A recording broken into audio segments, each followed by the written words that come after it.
Happy Friday! I'm back, and as always, wishing you a wonderful, wonderful day. Hope your week has been great. Hope your day has been off to a great start, and if not, just wait. There's another day coming tomorrow. So hopefully I have another chance to get it a little bit better, more to your liking. And so I hope it's better. And if it's not, you know what? Actually, I hope it's better in the next moment. How about that? Yes, I'll take some of that.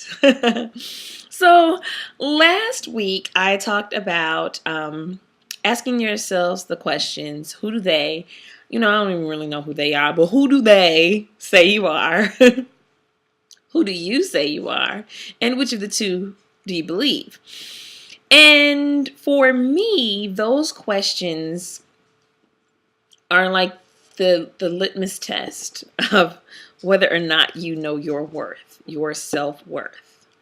And self-worth can be a really, really, really tricky thing to know and feel rooted in because we live in a world that tends to be very surface. And if the surface doesn't look good enough to people, they won't bother taking a second look at you. And that can feel really disheartening and have you question yourself and question, what you're about. I mean, if you're only as good as the way other people deem you to be, if you're only as good as what you can do for people, if you find yourself in a position where you can't, it's difficult to know that you're still worthy.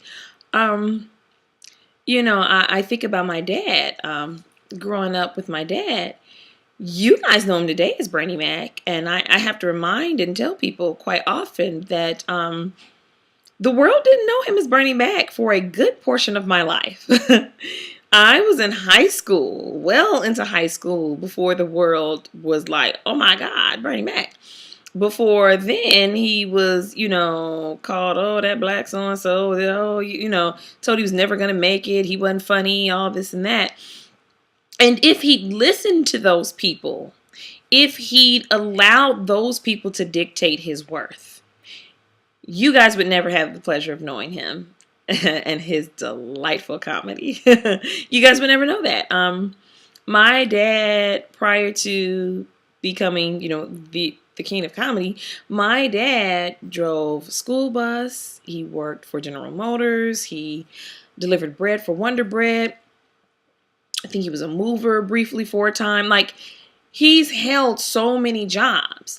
And in the midst of all of those, he still knew his worth and knew who he was. He would tell me all the time, yeah, they're talking about us right now. They're making fun of us because we don't have a whole lot. But just wait, we will.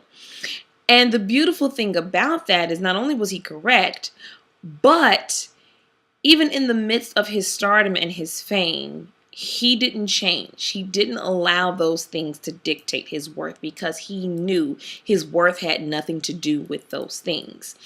And again, it's hard, man. It's hard. Like, that's a confidence that he had that I wish so many of us were rooted in. I struggle with it, from time to time. For myself, I've been out of work since he passed away because I worked for him. And it took me quite a while to get out of my grief, and I was divorced. My divorce was finalized a few months after he passed away, and there was, trouble in the family between my mom and I, and there was a lot going on. So I was out of it.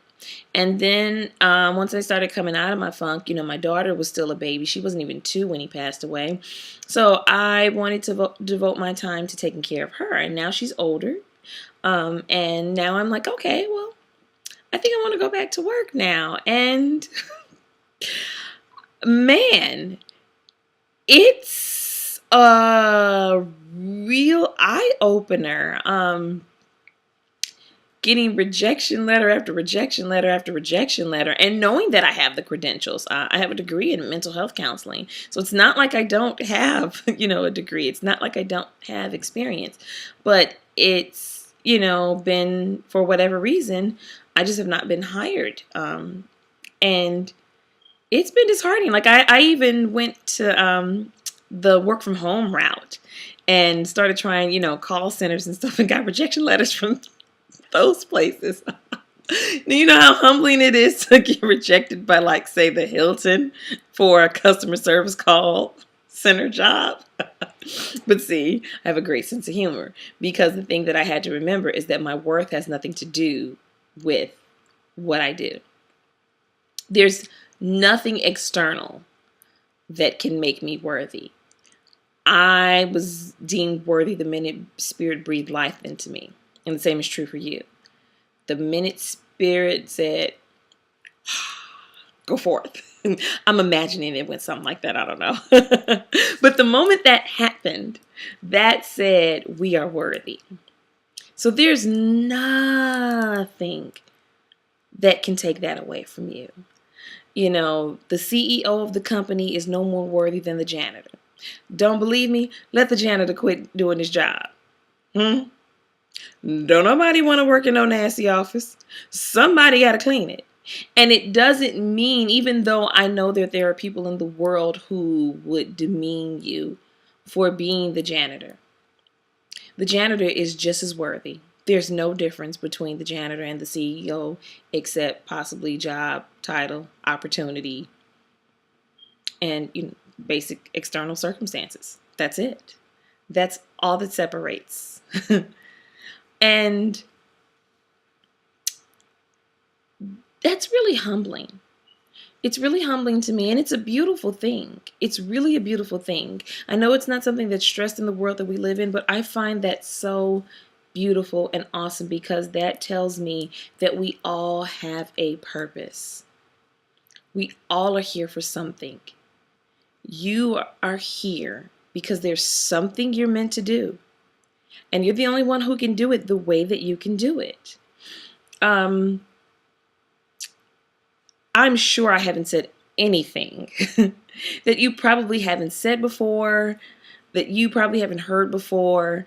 But for some of you, maybe the way that I say it really reaches home for you and makes you feel like, man, yes.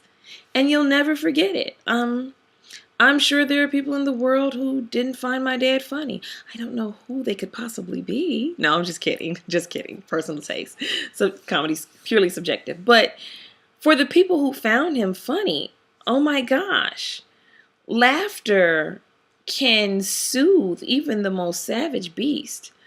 Like, I still get people stopping me and messaging me or calling me today, to this very day, saying, man, I was feeling so down, but I watched the Bernie Mac show, or, this movie came on, and man, I feel so much better now. That was his gift. That was what he was meant to do.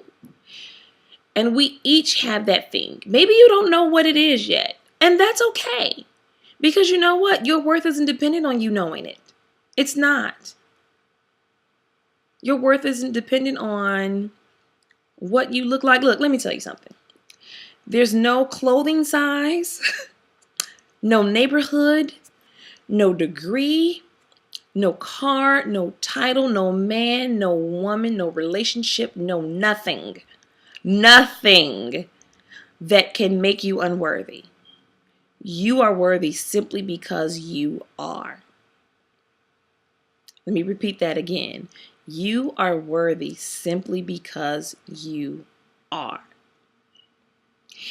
And if you don't know it yet, thank you. If you've never heard it yet, thank you for allowing me to be the one to tell you. It is my pleasure. So, all right, all you worthy, lovely, worthy people, I love you. Go out into the world with your worthy self, because you are. Snaps for the worthy kids, okay? That means us. All right, I will see you next week. I love you. Always will. Can't stop it. Until next time. Bye.